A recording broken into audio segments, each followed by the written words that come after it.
Jhalod Goyal palace ખાતે શ્રી અગ્રવાલ વિકાસ મહાસભાની ભવ્ય બેઠક યોજાઈ. આ તારીખ 18/2/2026 બુધવારના રોજ સવારે 11 કલાક સુધીમાં આપેલ માહિતી અનુસાર ઝાલોદ ગોયલ પેલેસ ખાતે શ્રી અગ્રવાલ વિકાસ સભા મહાસભા ગુજરાત એસએવીએમ દ્વારા ઝાલોદ અગ્રવાલ સમાજ સાથે મહત્વપૂર્ણ પરિચય બેઠકનું આયોજન કરાયું હતું. બેઠકમાં શરૂઆતમાં અગ્રસેન ભગવાનની પ્રતિમાને માળા અર્પણ કરી અને દીપ પ્રાગટ્ય કરી શરૂઆત કરવામાં આવી હતી. આ પ્રસંગે મોટી સંખ્યામાં સમાજના આગેવાનો ઉપસ્થિત રહ્યા હતા.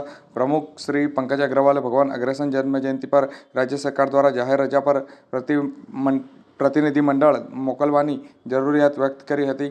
પ્રમુખ સીએ દિનેશ ગર્ગે આ પ્રસ્તાવને સમર્થન આપી પ્રતિનિધિમંડળ રચવાનો વિશ્વાસ વ્યક્ત કર્યો હતો.